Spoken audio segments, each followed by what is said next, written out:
Hello guys, welcome back to channel Kureghor vlogs. আবার চলে এসেছি একটা নতুন গল্পের সাথে। এই যে আমি এত বড় লাউটা এখন কাটবো, আর আজকে আমাদের বাড়িতে দিদা এসছে।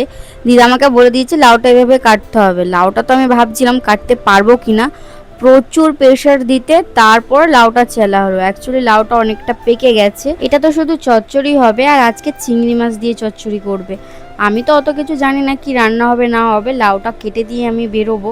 মা আজকে ভাত রান্না করছে, দিদি হয়তো তরকারি চচ্চড়ি করবে। আমি চলে এসেছি ব্যাংকে, আমার জন্য না, বরমশাইয়ের জন্য। তোমরা তো অনেকেই জানো ব্যাংক অফ বরোদাতে একটা প্রবলেম হয়েছিল, যার জন্য অ্যাকাউন্টটা বন্ধ করে একটা নতুন ব্যাংক করতে হবে। আর স্কুলের এসবিআই অ্যাকাউন্ট একটা খোলাই ছিল জিরো ব্যালেন্সের, সেটা ঠিক করতেই এসেছি। এখন দেখি কি হয়। আর যা রোদ্দুর করেছে, প্রচুর জল তেষ্টা পাচ্ছিল। এক বোতল জল তো এক নিমেষে শেষ। হ্যাঁ, ব্যাংকে বললো আবার এক সপ্তাহ পরে মেন ব্রাঞ্চে যেতে। আর এখন আমরা আবার চলে এসেছি বন্ধন ব্যাংকে, সেই আমাদের নেপালগঞ্জ থেকে গড়িয়ার কাছাকাছি, রক্ষিতর মোড় বলে। সেখানে একটু কাজ সেরে নিয়ে এখন আমরা রক্ষিতর মোড়ে পরোটা খাচ্ছি। আমরা নয়, বরমশাই। আমার তো এই গরমে কিছু খেতে ইচ্ছাই করে না। বরমশাই সকাল থেকে কিছুই খায়নি, সারাক্ষণ টোটো করে ঘুরে যাচ্ছে আমার জন্যই আর ওর জন্যও, দুজনের জন্যই বলতে গেলে। তো খাওয়া দাওয়া করে আমরা বাড়িতে এসেছি। আর এই দেখো, এসে দেখছি শুয়ে পড়ছে, শুয়ে শুয়ে ভিডিও দেখছে। আমি তো মায়ের সাথে কথা বলে এলাম। এখন আমি স্নান টান করবো, ফ্রেশ হব। খাওয়ার তো কোনো ইচ্ছা নেই, দেখি কি রান্না হয়েছে। ফ্রেশ হয়ে খেতে বসে পড়েছি, দেখলাম ভালো রান্না হয়েছে।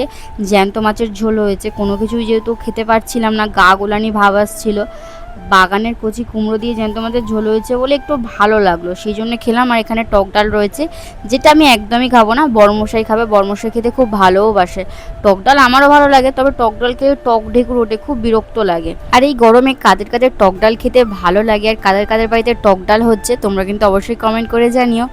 খাওয়া দাওয়া করে অনেকটা রেস্ট করেছি। মামি হঠাৎ করে সে ডাকছে, বলছে লাউ কাটতে যাব চল। লাউগুলো নাকি বেশ বড় বড় হয়েছে, 2 ঝোড়া লাউ বিক্রি করা হয়ে গেছে, এখনো নাকি 1 ঝোড়া লাউ হবে। তা মামির হাতে চাকু আছে, মামি লাউ কাটছে, আর আমি লাঠি নিয়ে দেখছি কোথায় কোথায় লাউ আছে। ওদিকটায় জঙ্গল টাইপের, জঙ্গলে কি থাকবে না থাকবে তার কোনো ঠিক নেই। আর লাউগুলো এমন কালার, পাতার সাথে পুরো মিশে যায়, বোঝাই যায় না যে লাউ হয়ে আছে। এইভাবে কতগুলো লাউ বড় বড় হয়ে গেছে, ভিতরে দানা হয়ে গেছে। একটা দুটো লাউ তো খারাপও বেরোচ্ছে। আর হ্যাঁ, বেগুন গাছে বেগুনও হয়েছে, যেটা বলতে ভুলে গেছি। বেগুন গাছ তো ছিলই, তোমরা জানো। তবে বেগুন গাছগুলো শুকিয়ে যাচ্ছিল না, আর বেগুন হওয়া বন্ধ হয়ে যাচ্ছিল, পোকা বেগুন হচ্ছিল। আবার দেখছি বেগুন গাছে ভালো ভালো বেগুন হচ্ছে, সার দিলে হয়তো আরো ভালো বেগুন হবে। হঠাৎ করে এখানে দেখছি একসাথে 3টে লাউ হচ্ছে, দুটো ছোট ছোট আর একটা বড়। বড় লাউটা চচ্চড়ি হবে, ওটা তরকারি করা যাবে না। তবে ছোট ছোট লাউগুলো তরকারি করলে, জ্যান্ত মাছ দিয়ে ঝোল কিংবা লাউ দিয়ে চিংড়ি মাছ দিয়ে যে ঘন্টটা হয় না, ওটা তো আমার দারুণ লাগে। আমি তো লাঠি দিয়ে পাতা সরিয়ে সরিয়ে দেখছিলাম কোথায় কোথায় লাউ আছে। এইভাবে না দেখলে লাউগুলো এরকম বড় হয়ে যাবে আর খাওয়া যাবে না। একসাথে কতগুলো লাউ ধরবো বলো, হাতে একটা বেগুন আছে, সবগুলো রেখে দিলাম। আর একটা দেখতে পেলাম বড় লাউ, এর ভিতরে কিন্তু দানাগুলো আছে, এই দানাগুলো বার করেই শুকনো করতে হবে। এরকম জঙ্গলের ভিতরে থাকলে খুঁজে পাওয়া যায় বলো তো? আর এই লাউগুলো দেখে আমার তো একটা গানই মনে পড়ছিল, সাধের লাউ বানাইলে মোরে বৈরাগী। তারপরে কি লাইনটা ভুলে গেছি, যাই হোক গানটা আমার বেশ মনে পড়ে লাউ দেখলেই। চলে এসেছি আর একটা বাগানে, এখানে একটা কুমড়ো ডাঁটাও কাটা হয়েছে। কুমড়ো ডাঁটাটা লতিকা মামি নিয়ে যাবে, ঝোলকি চচ্চড়ি খাবে। কুমড়ো ডাঁটা কিন্তু খুব মিষ্টি, খুব ভালো খেতে লাগে। আর এখানে কিন্তু লাল শাক, পাট শাক, পুঁই শাক, অনেক রকমের শাক হয়েছে। আর কুমড়ো গাছ তো পুরো ভরে রয়েছে, কুমড়ো হয়েছিল, এই কুমড়ো নিয়েই সকালবেলা রান্না হয়েছে। আর এদিকে অনেকগুলো লাউ গাছও আছে, দেখছিলাম লাউ হয়েছে কি না, কিন্তু নেই। লাস্ট একটা ছোট্ট লাউ নিয়ে এলাম, মামি বলেছিল 1 ঝোড়ায় লাউ হবে, তা 1 ঝোড়া লাউই হয়েছে। যাক, এই লাউ কটা যদি 100 টাকা বিক্রি হয়, 10টা লাউ হলেই 100 টাকা, 10 টাকা পিস। আমি তো পুরো ঘেমে চান, হাত পা ধুতে হবে, ফ্রেশ হতে হবে, তারপরে এই যে রেডি হয়ে দুজনে মিলে এখন বেরোবো। এটাই আমাদের কাজ। বিকেল হলে একটু ঘুরু ঘুরু করতে না গেলে ভালো লাগে? এমনিতেও মন মেজাজ ভালো নেই, শরীরটাও ভালো নেই। হ্যাঁ, দিদাকে আবার বাইরে দিয়ে আসতে যেতে হবে। আর বর্মশাই যে চশমাটা পরে কেমন লাগছে বলো তো? চশমা পরে গাড়ি চালানো না অনেক ভালো, চোখে পোকা পড়ে না, ধুলো আসে না। এমনি আমি খালি চোখে গাড়িতে বসে যাই পিছনে, তাই যেন চোখে প্রচুর ধুলো আসে। এদিকে দিদাকে বর্মশাই দিয়ে আসবে, তারপরে আমরা যাব। দিদা চাল নিয়ে যাচ্ছে ব্যাগে করে, বললাম একটা লাউ নিয়ে যেতে, নিল না। অ্যাকচুয়ালি মামা বাজারে যায়, মামি বাজারে যায়, দাদা আলাদা বাজারে যায়, সবাই তো সবজি ব্যবসায়ী করে, তাই জন্য সবজির অভাব লাগে না। আর এখানে মা চায়ের দোকানে সবার সাথে আলোচনা করছিল, গল্প করছিল, চা দিচ্ছিল।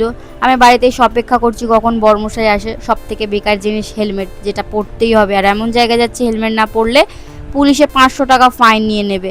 500 টাকা ইনকাম না থেকে যদি 500 টাকা ফাইন চলে যায় কেমন গা করকর করে বলো তো। বেরিয়েছিলাম বিকালে, এখন প্রায় সন্ধে হতে যায়, অনেকটা রাস্তা পেরিয়ে চলেই এসেছি।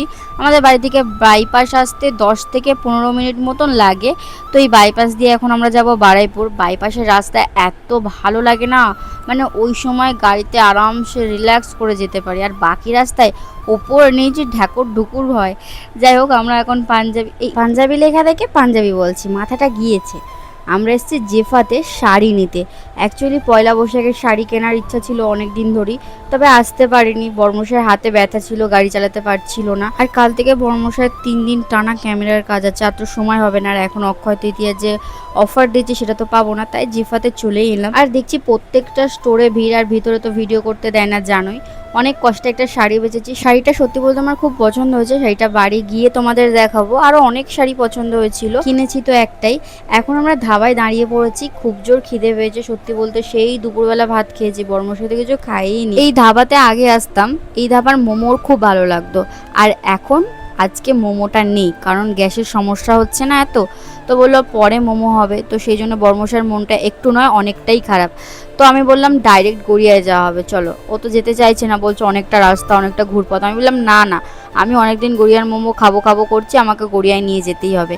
আর যেতে যেতে এই রাস্তার গাছগুলো এত সুন্দর, ফুলগুলো লাগছিল, মানে আগের বাইপাস আর এখন বাইপাস চেনাই যাচ্ছিল না। তো সেই জন্য ভাবলাম তোমাদেরকেও দেখাই বাইপাসটা এত সুন্দর লাগছে। চলে এসেছি গড়িয়াতে মোমো খেতে। এই মোমোটাও কিন্তু বর্মশাইয়ের খুব ভালো লাগে। সত্যি বলতে আমার থেকে বেশি বর্মশাই ভালো লাগে। আর বর্মশাইয়ের মন খারাপ হলে আমার ভালো লাগে না, তাই জন্য জোর করে ওকে নিয়ে এলাম। আমি তো খাবো মাত্র 2 পিস মোমো, 2 পিস কি 3 পিস, বাকি তো ওই খাবে। তো গরম গরম মোমো এই ঝাল ঝাল চাটনি দিয়ে খেতে সত্যি বলতে আমার আগে একটু ভালো লাগতো না, এখন অসাধারণ লাগে। আমি 3 পিস মোমো খেয়ে আর খেতে পারিনি, বাকিটা বর্মশাইকে দিয়ে দিয়েছি। বর্মশাই তো উহা করছে ঝালে, তবে সব কটা মোমো খেয়েছে, প্লাস স্যুপটাও পুরো খেয়েছে। বাড়ি যাওয়ার সময় রুটি নিয়ে নিচ্ছি মনে করে, কারণ রাতে তো রুটি খেতে হবে। সন্ধেবেলা তো মোমো খেয়েছিলাম, এইবার মোমোর ঢেকুরও উঠছে। যাই হোক, এবার তোমাদের শাড়িটা দেখাই। শাড়িটা দেখানোর জন্য কিন্তু আমিও খুব এক্সাইটেড। তোমরাও নিশ্চয়ই অপেক্ষাই করছিল শাড়িটা কেমন কিনেছি দেখার জন্য। শাড়িগুলো যেগুলো দেখেছি খুব সুন্দর সুন্দর শাড়ি ছিল। প্রথমে একটা শাড়ি দেখেছিলাম ময়ূরকণ্ঠী কালারের, তবে ওটা একটু ডিফেক্ট ছিল, তো সেটা নিইনি। ওটা খুব পছন্দ হয়েছিল। পুজোর সময় পারলে ওই রকম কালারেরই একটা শাড়ি নেব। আর এই শাড়িটা একবার দেখাতে এত ভালো লেগেছে, কালোর মধ্যে, আর যে পাড়টা অসাধারণ।